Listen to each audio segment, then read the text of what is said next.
บ่าวตะโซ่ครับรอครับรอคุณน้ากุไดนะครับผมหรือว่าสบายดีทุกท่านFCไม่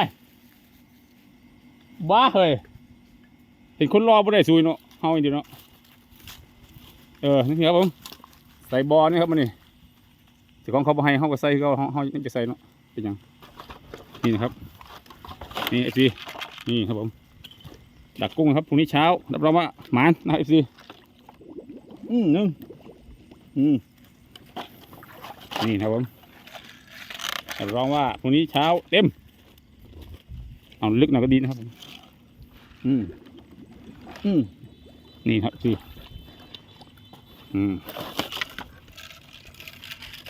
รับรองว่าพรุ่งนี้เต็มเป็นคาราเบลครับผม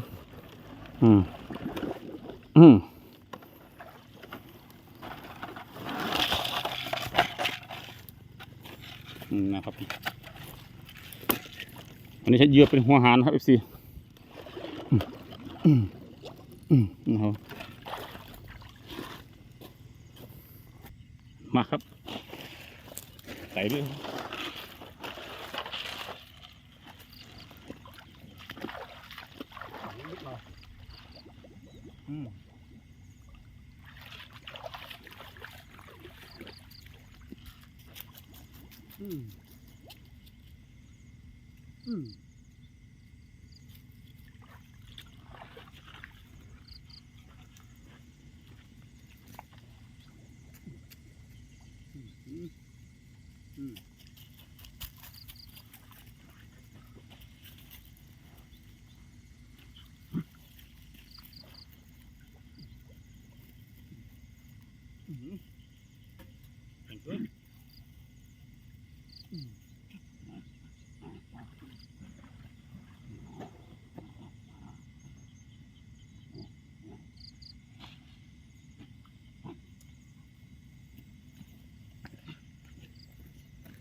2 ตัว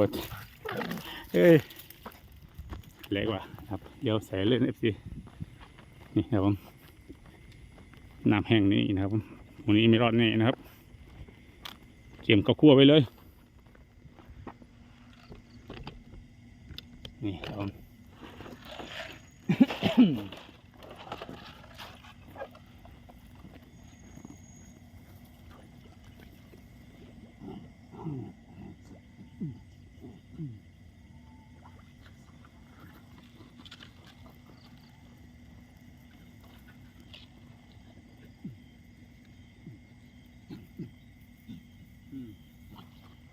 เฮ้ยถูกต้องด้วยมา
โอเคครับผม